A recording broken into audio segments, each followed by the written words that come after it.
One of the most riveting stories of 2018 was clearly the confirmation of now Justice Brett Kavanaugh.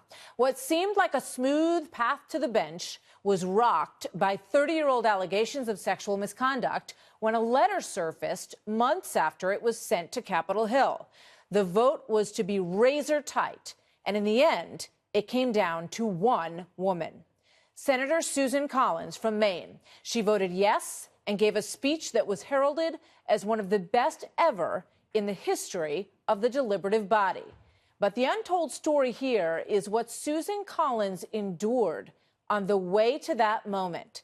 She shared details with us that she has never spoken of before, including men in hazmat suits sent to her home after one envelope was discovered that could have contained ricin and another with white powder and a chilling note. There was an envelope that arrived a few days after the ricin envelope and letter that had white powder in it. And fortunately, the Postal Service inspector did a great job intercepting it. And you have to treat everything like that seriously. It said anthrax, ha, ha, ha. And it was a very difficult time. My husband and our dog and parts of our house had to be quarantined and hazmat teams brought in. But what was even worse was what was done to my staff. They had to be subjected to all sorts of abuse.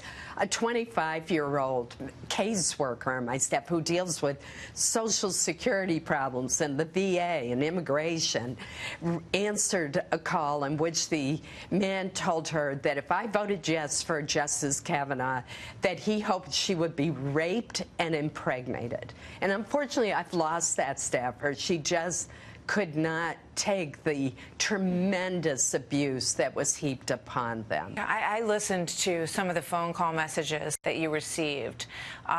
We're just going to play a bit of one of them so people can get a sense of just how brutal the treatment of you was, and it will be bleeped out. But here's part of it. You are so naive. You will go down in history as the most naive person ever to be in Congress. Just, it's unbelievable the rage in these people's voices. It was unlike anything I've seen in all the years that I've been privileged to serve in the Senate. There was one night I was working very late on the Kavanaugh nomination. I drove myself home at 9:30 at night, couldn't find a parking space, had to park a block away, and there was a man who had been waiting there for me in the pouring rain and dark.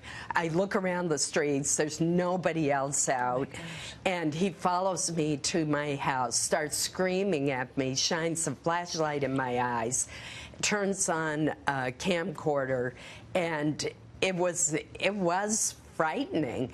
The only funny thing about it, when I finally said to him, I'm frantically trying to unlock my door, and I said, you stop harassing me. And by the way, what's your name? And he gave me his name. So the police were able to That was a good idea. You had the wherewithal to ask him. And so did they follow it up with him? They did. But what I'll never understand is why anyone would think that I would be intimidated by those tactics and that they would be successful in converting me or causing me to vote against Judge Kavanaugh simply because I was threatened. The fiercely contentious confirmation process for Judge Brett Kavanaugh. I want to take you back there and get your reaction.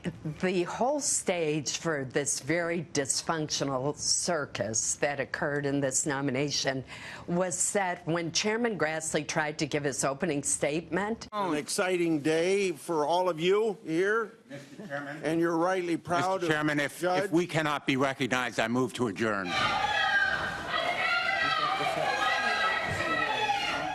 And he was not even allowed to finish his opening statement before he was interrupted in what was clearly an orchestrated move by some of the Democratic senators. We are rushing through this process in a way that is unnecessary. I think it's a disservice to the United States Senate. We're better than that. And this is not what the constitutional process of advice and consent is supposed to be about.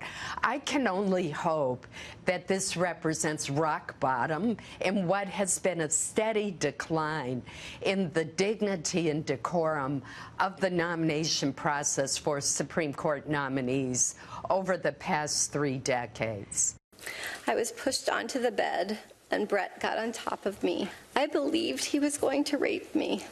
As a senator who had thoughtfully gone through the process and spoken with Brett Kavanaugh for hours and researched his background, what went through your mind when you saw that? It was painful. It was heart-wrenching. I believed her when she said she was terrified. But she mentioned 4 people who were there that night. And I felt it was very important that we reopen the FBI investigation to hear what they said. I've never sexually assaulted anyone, not in high school, not in college, not ever.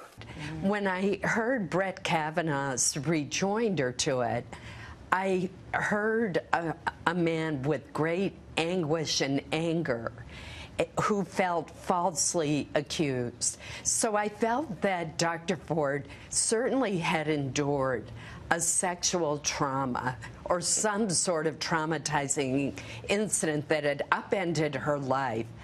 But I did not find the evidence, any corroboration, in fact, that Brett Kavanaugh was the person who assaulted her.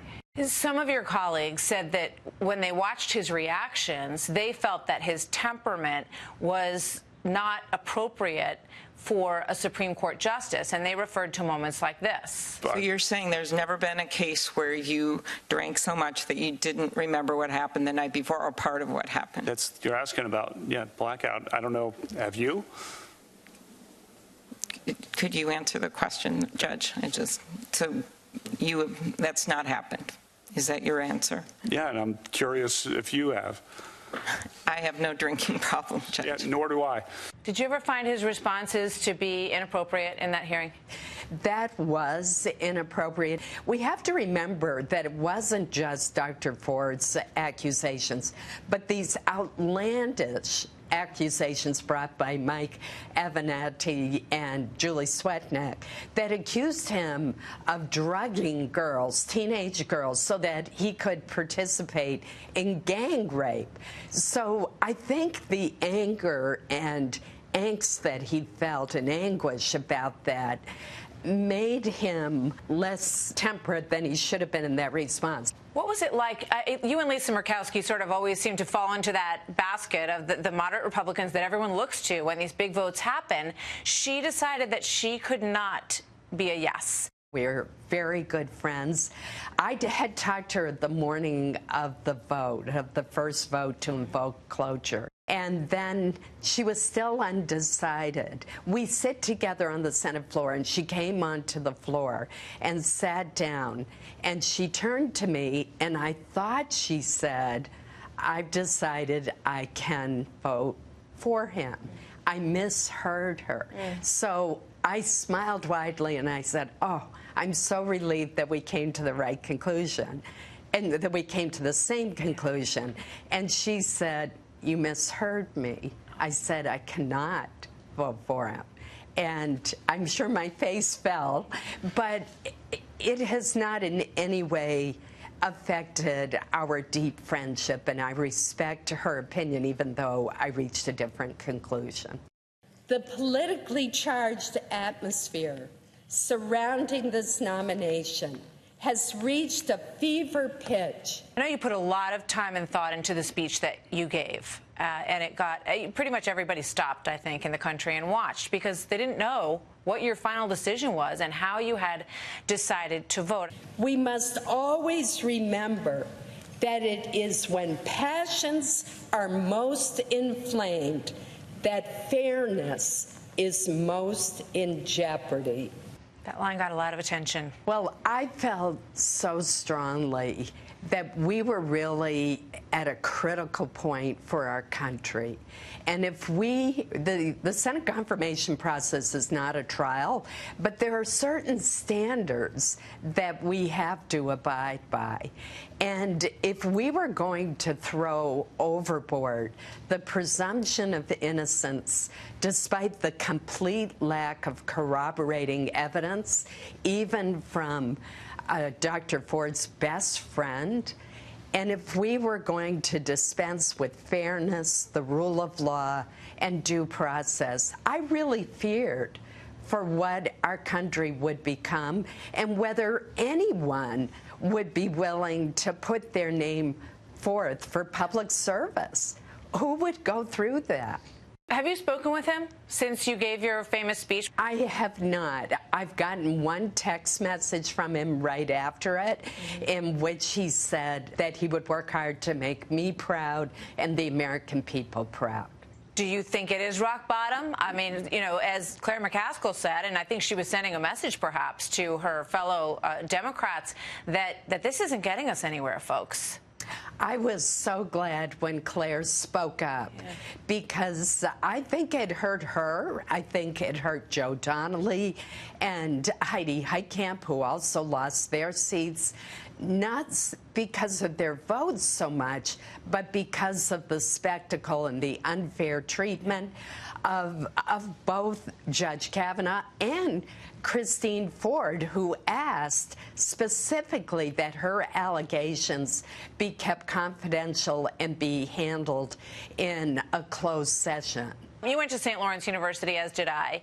A letter was circulated, 1,500, something like that, professors and alumni really wrote a scathing letter saying they wanted to rescind the 2 honorary degrees that they had given you at your university, which in the past had heralded you for your bipartisan decisions. It was a very painful experience because I loved my time at St. Lawrence. When I was at St. Lawrence, free and open debate was encouraged, diverse viewpoints were welcomed, and I could not help but think, what has happened? And are students who have more conservative viewpoints discriminated against by professors who say there's only one way to think? Did they not respect the process that I went through, which I think everyone would concede was extremely thorough?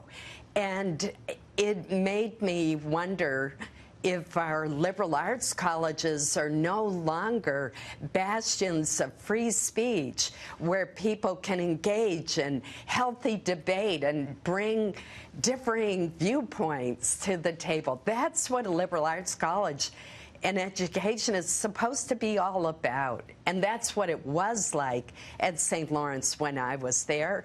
And I learned so much because of that. What are your thoughts on the Me Too movement? The Me Too movement has been very important for our country. It's needed and has helped to heighten awareness. And I hope if there's anything good that has come out of this terrible process, it is that the survivors of sexual assaults will feel more empowered to come forward, and that they'll come forward at the time of the incident and that they will be heard. Not everyone is going to be giving an accurate story, but everyone deserves to be treated with respect. It could potentially cost you your election in 2020. Are you at peace with that? I am. The easier vote politically clearly would have been for me to vote no, but that would not have been the right vote. And I have to live with myself, and I want to be able to look in the mirror in the morning and know that I did what I felt was right, no matter what the consequences may be. My job as a United States Senator is to apply my best judgment. And that's what I did in this case, despite tremendous pressure, horrible tactics, abuse of my family, my staff, and myself. But I really won't ever be intimidated. I have to do what I think is right, and I'll let the chips fall where they may. My thanks to Susan Collins for sitting down with me this week.